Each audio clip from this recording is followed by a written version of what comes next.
Saya Ayu Staning Warno dan ini adalah teori kuantum dan struktur elektron atom. Yang pertama akan kita bahas adalah sifat gelombang.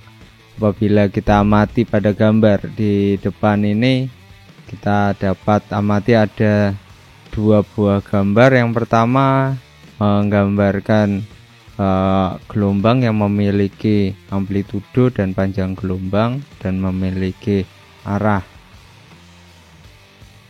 Nah, panjang gelombang atau lambda merupakan jarak antara dua titik sama pada gelombang berikutnya yang berkelanjutan. Sedangkan amplitudo adalah jarak vertikal dari tengah gelombang ke puncak atau lembah. Sedangkan frekuensi atau V adalah jumlah gelombang yang dilewati sebuah titik dalam 1 detik. Yang satuannya adalah Hertz sama dengan 1 siklus per detik. Kecepatan gelombang atau U sama dengan lambda kali V. Nah, pada tahun 1873 Maxwell mengajukan bahwa cahaya tampak itu terdiri dari gelombang elektromagnetik. Apa itu gelombang elektromagnetik? Kita akan jelaskan di sini. Mulai dari radiasi elektromagnetik adalah emisi dan transmisi energi dalam bentuk gelombang elektromagnetik. Kecepatan cahaya atau C di ruangan vakum itu 3 kali 10⁸ meter per sekon yang berlaku pada semua radiasi elektromagnetik, sehingga lambda kali V sama dengan C. Nah, di sini kalau kita lihat ada dua aksis di sini, kemudian ada arahnya yaitu X, aksisnya Y dan Z. Nah, di sini untuk yang berwarna merah ini adalah komponen medan listrik, sedangkan yang warna hijau di sini adalah medan magnetnya. Nah, kalau kita amati mengenai spektrum gelombang di sini, panjang gelombangnya itu bervariasi dari 10⁻³ hingga 10⁻13 di sini, yang memiliki frekuensi dari 10⁻20 hingga 10⁻4. Nah, pada panjang gelombang mana sajakah beberapa jenis-jenis radiasi? Di sini ada radiasi sinar gamma, kemudian X-ray, kemudian sinar ultraviolet, kemudian yang paling penting di sini yang banyak digunakan dan dapat dilihat oleh manusia adalah gelombang cahaya tampak. Kemudian juga ada infrared, microwave, dan juga gelombang radio yang populer digunakan untuk menyampaikan informasi dalam teknologi telekomunikasi. Nah, apabila kita perhatikan lebih lanjut pada gelombang tampak itu memiliki berbagai macam spektrum, dari yang warnanya biru pada 400 nanometer hingga yang berwarna merah di panjang gelombang 700 nanometer. Ada suatu contoh masalah di sini. Sebuah foton memiliki frekuensi 6 kali 10⁴ Hz. Nah, ini dapat diubah frekuensinya menjadi panjang gelombang dalam satuan nanometer. Nah, pertanyaannya, apakah frekuensi ini masuk dalam ranah tampak? Nah, kita coba hitung di sini. Lambda kali V sama dengan C, sehingga lambda sama dengan C per V, sehingga komponennya menjadi 3 kali 10⁸ dibagi 6 kali 10⁴, sehingga kita dapatkan jawaban 5 kali 10⁻12 nanometer untuk lambdanya. Nah, kalau kita amati di sini untuk besaran panjang gelombang 5 kali 10⁻12 itu masuk ke ranah gelombang radio, sehingga ini tidak masuk ranah sinar tampak. Ada contoh lainnya yang telah selesaikan oleh Planck tahun 1900. Nah, pada padatan apabila dipanaskan, padatan tersebut akan mengeluarkan radiasi elektromagnetik dengan panjang gelombang yang bervariasi. Energi radiasi yang dikeluarkan objek pada suhu tertentu itu sangat tergantung pada panjang gelombangnya. Energi atau cahaya dikeluarkan atau diserap dalam satuan diskret. Dalam hal ini satuannya adalah kuantum. E sama dengan H kali V, di mana H itu adalah konstanta Planck, sama dengan 6,63 kali 10 pangkat minus 34 Joule second. Ada masalah lainnya yaitu efek fotoelektrik yang juga ditemukan oleh Einstein tahun 1905 yang menyebutkan bahwa cahaya memiliki dua buah sifat, yaitu gelombang dan partikel. Ini salah satu contohnya, yaitu foton dapat merupakan partikel cahaya apabila menggunakan persamaan ini HV sama dengan KE ditambah W, sehingga KE sama dengan HV dikurangi W, di mana W adalah fungsi kerja dan tergantung berapa kuat elektron ini diikat oleh logam. Nah, logam yang dimaksud adalah di sini. Kemudian di sini ada suatu gelombang cahaya yang masuk, kemudian dia akan mengenai logam ini sehingga dia akan mengeksitasi elektron yang ada di dalam logam ini, sehingga persamaan KE sama dengan HV min W ini bisa diukur dengan menggunakan meter ini. Nah, ini hitungannya saat tembaga dihujani elektron dengan energi tinggi, X-ray itu akan dikeluarkan. Nah, pertanyaannya, hitunglah energi dalam satuan Joule yang berhubungan dengan foton tersebut bila panjang gelombang X-ray 0,154 nanometer. Sehingga persamaan yang digunakan adalah E sama dengan H kali V, sedangkan V itu bisa diterjemahkan menjadi C dibagi lambda, sehingga E sama dengan 6,63 kali 10 pangkat minus 34 Joule second dikali 3 kali 10 pangkat 8 meter per second dibagi 0,154 kali 10 pangkat minus 9 meter, sehingga didapatkan energi sebanyak 1,29 kali 10 pangkat minus 15 Joule.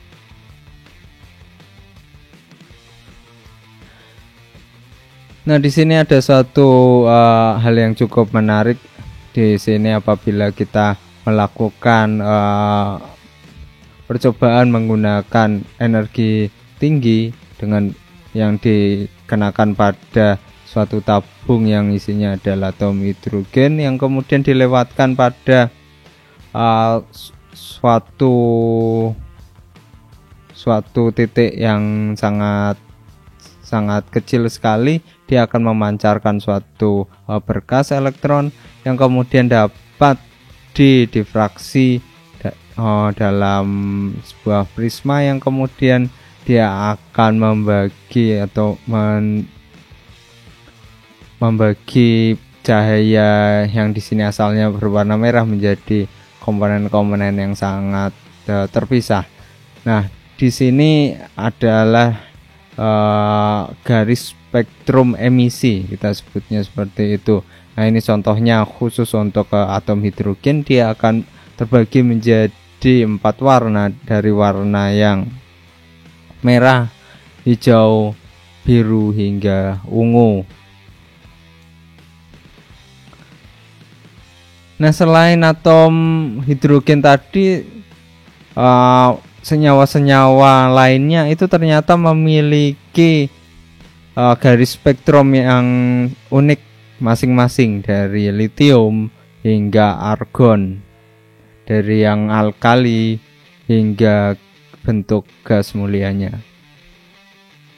Nah, kan tetap kita juga dapat menemukan di matahari itu juga memiliki berbagai macam komponen. Di sini diketahui bahwa komponen dari matahari itu mengandung hidrogen, kemudian helium dan juga oksigen yang kemudian dapat diamati dengan barcode spektral matahari tersebut. Nah, kalau kita amati di sini ada garis-garis yang berwarna hitam, itu merupakan warna yang seharusnya tampak misalkan pada hidrogen, kan tetapi pada barcode spektral ini warna itu menjadi tidak tampak karena warna ini adalah warna yang terserap, sedangkan warna yang dipancarkan adalah warna yang menjadi hitam ini. Nah, ini kebetulan adalah gambar yang saya dapatkan di Observatory Sonnenburg di Utrecht, Belanda pada tahun 2019. Ini hampir mirip dengan observatory yang kita punya di Bandung, yaitu Observatory Bosca.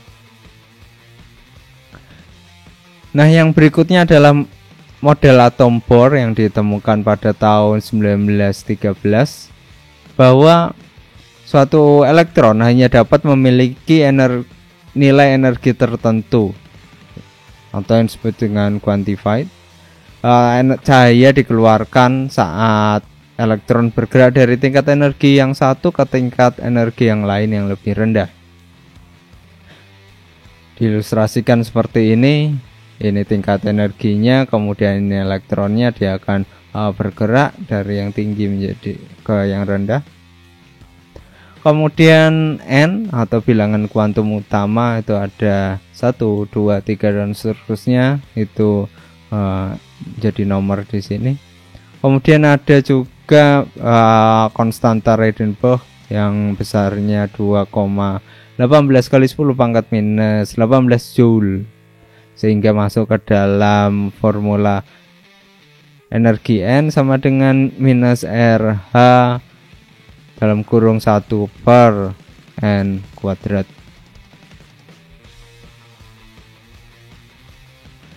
Nah, ini cukup menarik bahwa ini nilainya harus bulat, sehingga di sini perpindahannya juga tidak bisa pindah ke setengahnya, sehingga harus penuh seperti ini yang akan kita amati lebih lanjut. Nah, di sini contohnya apabila N1 sama dengan 2 kemudian turun ke NF sama dengan 1, maka ini bisa dimasukkan di sini. Ini yang Lyman series. Kemudian juga bisa berlangsung apabila NI-nya 3 dan NF-nya 1. Nah, untuk series yang lain seperti Balmer series, itu di sini N1 sama dengan 3, NI sama dengan 3, sedangkan NF-nya sama dengan 2. Dan seterusnya ada Pasan series dan juga bracket series, yang kemudian dapat diringkas dalam satu tabel seperti ini.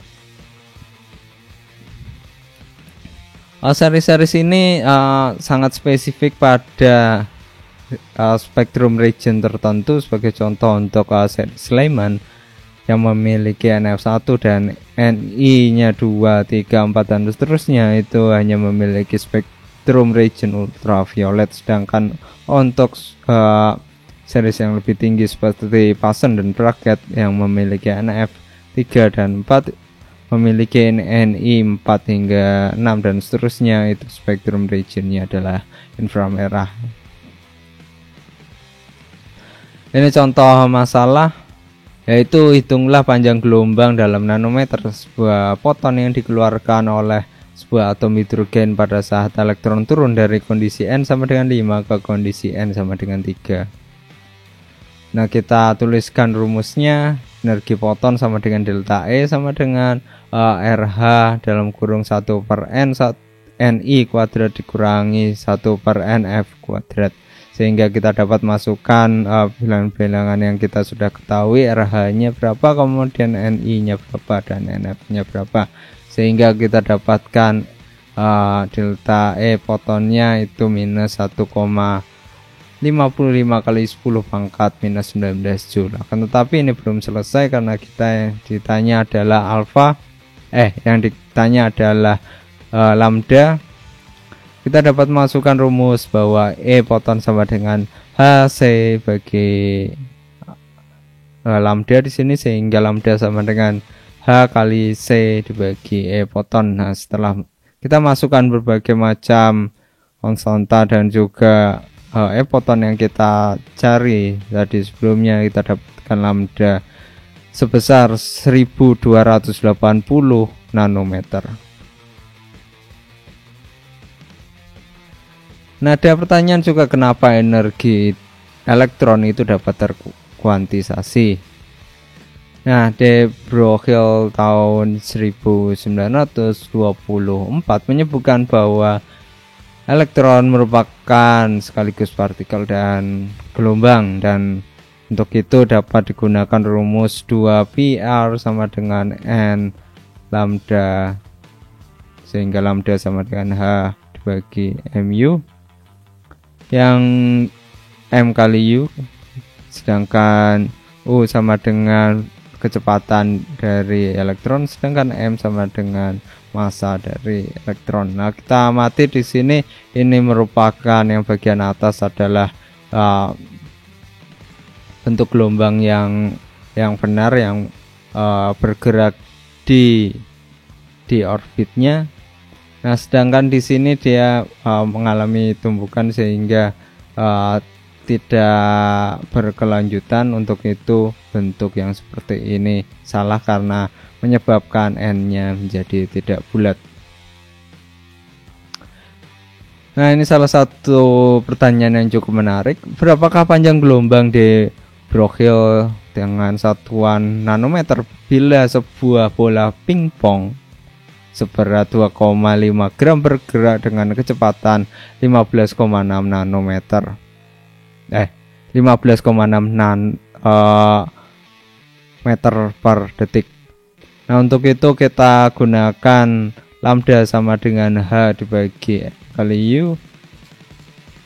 H-nya dalam joule second, M dalam kilogram, U dalam meter per second.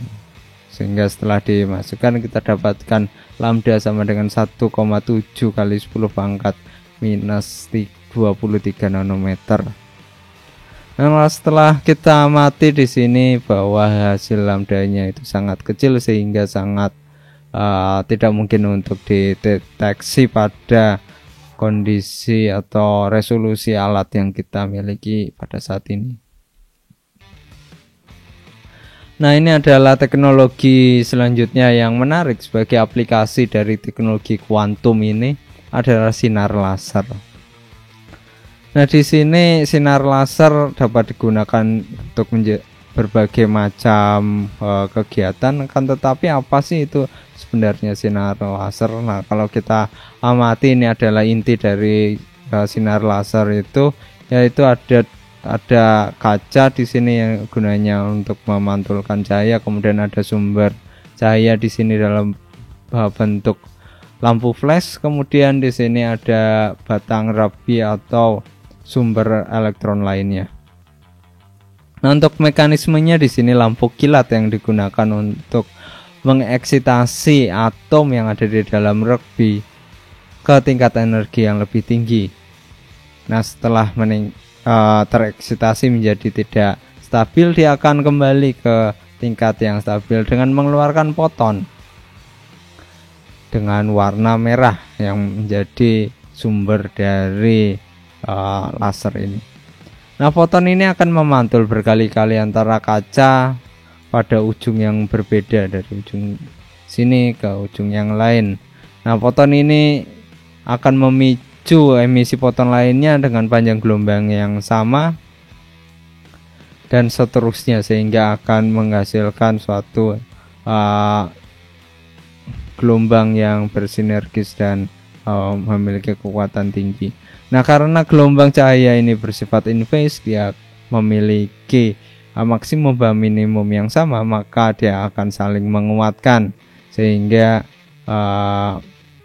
dan kekuatannya itu meningkat setiap perjalanan antar kaca. Nah, setelah kita amati diagram tadi, kemudian kita amati pula diagram yang kita amati di sini. Ini adalah pada mulanya.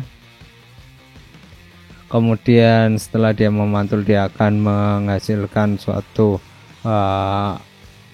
memicu eksitasi foton yang lain dan akan menghasilkan gelombang yang sama, sehingga dia akan menghasilkan laser yang kuat, memiliki panjang gelombang dan tingkat energi tertentu, dan juga koheren yang memiliki fase yang sama.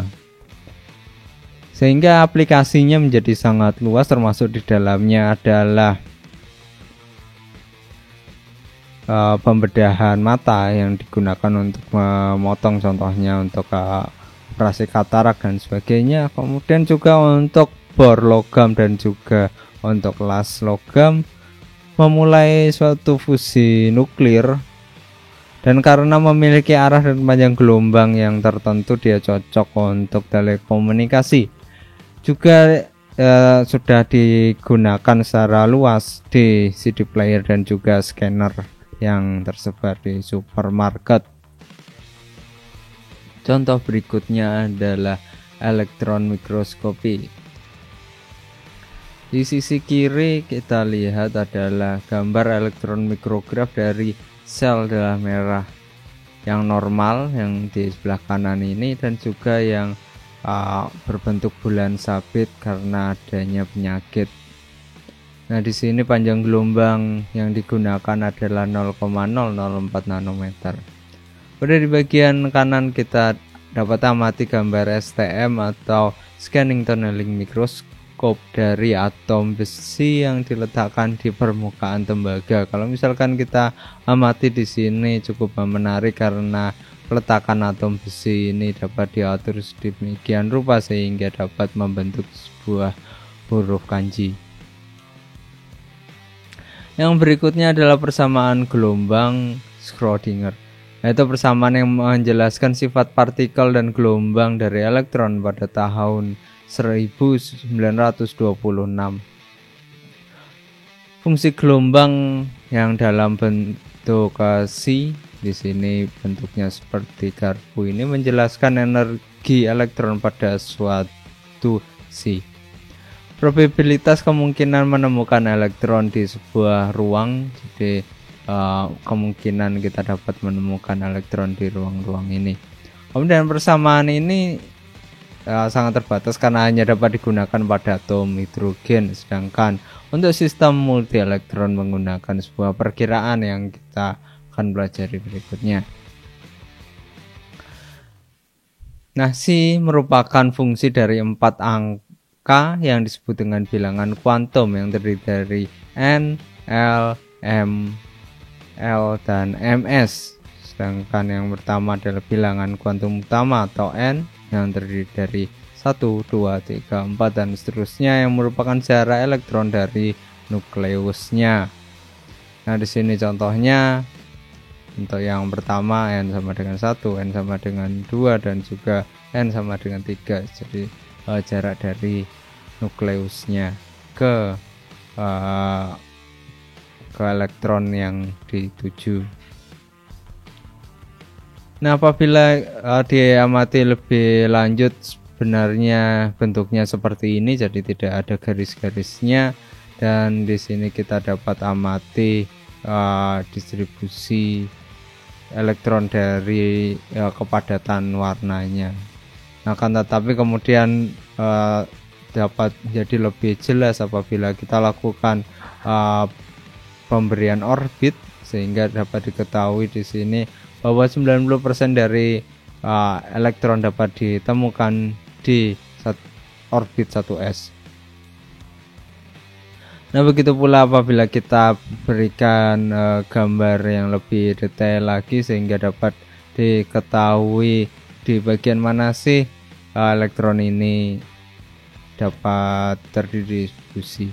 Sedangkan apabila kita lakukan plotting antara probabilitas ditemukannya elektron ini dengan fungsi radial probability pada aksis Y, sedangkan pada aksis X-nya adalah jarak dari nukleus, kita dapat temukan grafik yang seperti ini. Jadi meningkat di awal, kemudian dia akan melandai di akhir, sehingga dapat diketahui bahwa pada bagian yang paling dekat dari nukleus itu agak rendah, kemudian dia akan meningkat sangat tinggi, dan semakin jauh dari nukleus dia akan berkurang drastis. Jadi kalau misalkan kita mati memang di daerah sini yang paling banyak atau kemungkinan kita dapat menemukan elektron paling tinggi. Nah, persamaan gelombang Schrödinger ini selain N, kita juga temukan bilangan kuantum momentum sudut atau L pada suatu N. L sama dengan 0, 1, 2, 3 dan seterusnya hingga N-1 yang mendefinisikan bentuk orbital dari elektron. Nah, di sini contohnya apabila N sama dengan 1 maka L sama dengan 0. Tetapi apabila nilainya meningkat, contohnya N sama dengan 2 maka L sama dengan 0 atau 1 dan seterusnya. N sama dengan 3, L bisa 0, 1 atau 2. Nah, setiap L itu memiliki nama. Di sini L sama dengan 0 itu S orbital, L sama dengan 1 sama dengan P orbital, D orbital, F orbital dan seterusnya. Sebagai tambahan bahwa sekumpulan orbit dengan nilai N yang sama disebut kulit, satu atau lebih orbital dengan nilai N dan L yang sama disebut subkulit. Kulit dengan N sama dengan 2 terdiri dari 2 subkulit, yaitu L sama dengan 0 dan 1. Sedangkan subkulit tersebut disebut subkulit 2S dan 2P, di mana 2 melambangkan nilai N sini, sedangkan S dan P melambangkan nilai L-nya, yaitu 0 dan 1.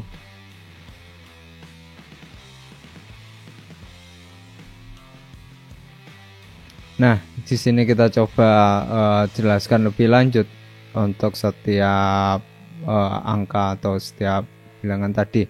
L sama dengan 0 yang merupakan S orbital. Diagram permukaan batas orbital hidrogen untuk 1s, 2s dan juga 3s. Kita amati di sebelah kanan ini yang tertampak bahwa setiap bola itu tadi mengandung 90% dari elektron. Nah, bentuknya di sini bentuknya bola dan ukuran orbitalnya sebanding dengan N kuadrat, dan N adalah bilangan kuantum utama. Kemudian apabila L sama dengan 1, itu kita temukan bentuknya tiga bentuk yang kita definisikan tadi di depan. Tapi yang mana saja di sini kita amati ada di 2px, 2py dan juga 2pz. Orbital ini memiliki bentuk dan energi yang identik, akan tetapi orientasinya berbeda. Sebagai contoh di sini yang bagian pertama ini orientasinya di aksis X, sedangkan yang kedua di aksis Y, sedangkan yang ketiga di aksis Z, sehingga namanya itu mengikuti 2px, 2py dan juga 2pz. Orbital P memiliki kuantum utama yang lebih besar, memiliki bentuk yang serupa.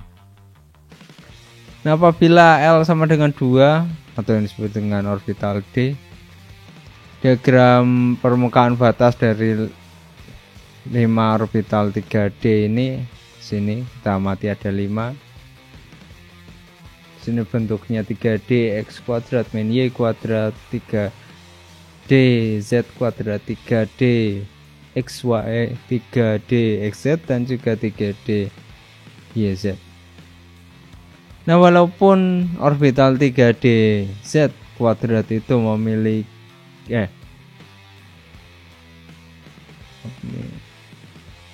ini bacanya 3D Z2 terlihat berbeda dari yang lain, dalam hal lain itu ekuivalen dengan yang lain. Jadi yang berbeda hanya bentuk orbitalnya. Orbital D dengan bilangan kuantum utama yang lebih besar itu memiliki bentuk yang serupa. Nah, persamaan berikutnya adalah bilangan kuantum magnetik atau ML, merupakan orientasi dari orbital. Untuk itu setiap bilangan L ada ML sama dengan -1, 0 dan juga +1. Nah, bila L sama dengan 1 atau P orbital, maka ML sama dengan -1, 0 atau 1, sedangkan L sama dengan 2 atau D orbital, maka ML sama dengan -2, -1, 0, 1 atau 2. Nah, tadi disebutkan ada 3 bentuk nilai ML sehingga memiliki 3 orientasi. Di sini ada yang aksis X, aksis Y dan juga aksis Z. Sedangkan apabila yang bentuknya ML-nya ada 5, sini bentuknya seperti yang tadi orientasinya.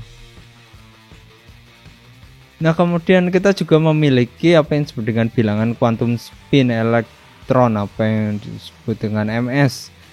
MS sama dengan plus setengah atau juga minus setengah. Ini sangat terkait dengan interaksinya dengan magnet. Untuk yang sini MS dia berputar seperti ini dan interaksinya dengan magnet itu seperti ini. Nah, untuk membuktikan gerak putar elektron itu dapat kita amati dari percobaan di atas ini. Ada satu sumber elektron di sini yang kemudian sinar atom diarahkan melalui suatu medan magnet. Nah, ini contohnya menggunakan atom hidrogen dengan elektron tunggal melalui medan magnet yang kemudian dibelokkan ke arah tertentu yang sangat tergantung pada arah putaran dari elektron tersebut. Pada aliran atom yang banyak akan terbentuk 2 distribusi yang sama, sehingga akan terbentuk 2 titik dengan intensitas yang sama yang terdeteksi di layar. Nah, keberadaan dan energi elektron di dalam atom dapat dideskripsikan dengan fungsi isi yang unik. Ya, salah satunya adalah menggunakan prinsip larangan Pauli, yaitu tidak ada elektron-elektron dalam satu atom yang memiliki keempat bilangan kuantum yang sama. Sehingga apabila dilakukan karakterisasi antara nilai N, nilai L, nilai ML dan juga di sini jumlah orbitalnya, maka dapat ditulis desain atomik orbitalnya. Nah, ini salah satu contoh ringkasannya terkait dengan bilangan kuantum N, L, ML dan juga MS. Kulit elektron dengan nilai N yang sama, sedangkan subkulit itu elektron dengan nilai N dan L, sedangkan orbital itu elektron dengan nilai N, L, dan M yang sama. Nah, ada pertanyaan, berapa banyak orbital yang dapat menampung elektron? Nah, kita coba jawab dengan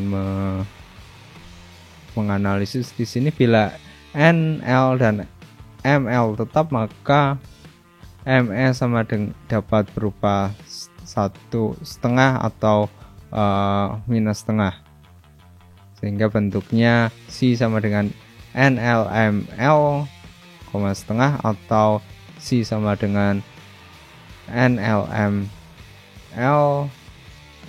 minus setengah.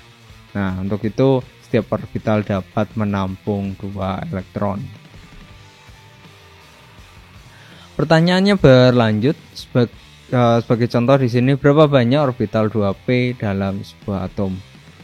Nah, kita lihat di sini 2p, n sama dengan 2, sedangkan p ini mengidentifikasi L sama dengan 1, maka bila L sama dengan 1 maka ML sama dengan minus 1, 0 atau plus 1.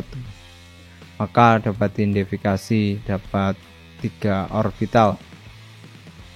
Nah, pertanyaan lebih lanjut, berapa banyak elektron yang dapat diletakkan di subkulit 3D? Ini 3D, 3-nya maka N sama dengan 3, kemudian D-nya maka L sama dengan 2. Untuk itu bila L sama dengan 2 maka ML sama dengan minus 2, minus 1, 0, plus 1 atau plus 2. Maka ada 5 orbital yang dapat menampung sebanyak 10 elektron.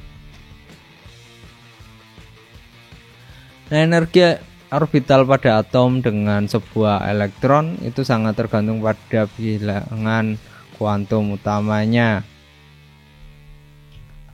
Di sini energi itu sama dengan minus RH per N kuadrat. Maka di sini ini konstanta dan satu-satunya yang menentukan adalah bilangan kuantum utamanya. Nah, pada multi elektron ini sangat bervariasi, yaitu energi tergantung pada nilai N dan juga nilai L-nya. Untuk itu apabila ada di 1S maka N-nya sama dengan 1, L sama dengan 0. Kemudian untuk 2S itu N sama dengan 2, L sama dengan 0, dan seterusnya. Untuk 3D ini contohnya N sama dengan 3, L sama dengan 2. Nah, bagaimana cara memenuhi elektron pada orbit-orbit tadi? Kita dapat menggunakan prinsip Aufbau dengan memenuhi elektron di orbit dengan energi terendahnya dahulu. Sebagai contoh, untuk hidrogen yang memiliki 1 elektron maka diletakkan di 1S, sehingga diletakkan yang ke atas dahulu, maka tulisannya menjadi H1S1. Nah, sedangkan pada helium yang memiliki 2 elektron maka cukup ditambahkan 1 elektron yang berlawanan seperti ini sehingga menjadi helium 1S2.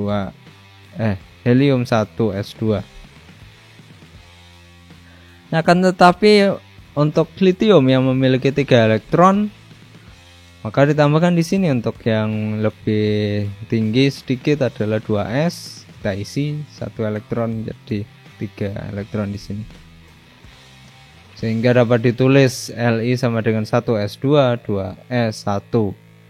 Ini satunya merupakan jumlah elektronnya. Nah, dan selanjutnya untuk Be yang memiliki 4 elektron, B yang memiliki 5 elektron, dan juga karbon. Nah, di sini karbon ini cukup menarik. Apakah mau diletakkan di sisi sini atau yang sisi sana?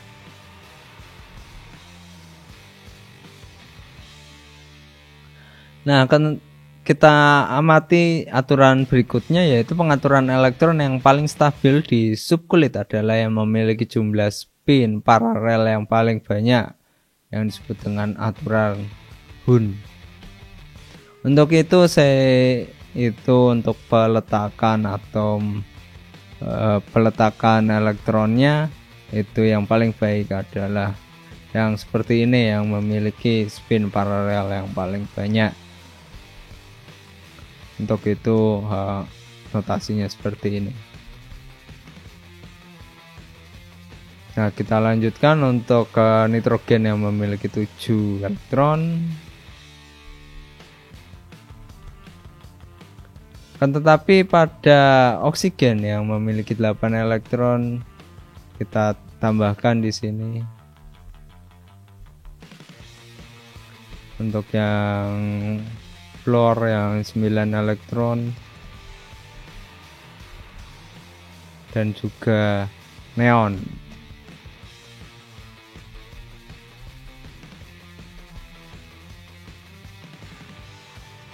Nah, apabila kita amati tadi ada urutan-urutan pengisian dari energi yang paling rendah. Untuk itu dimudahkan dengan membuat suatu diagram seperti ini, yaitu urutan pengisian orbital dalam atom multi elektron dari 1s hingga 6s.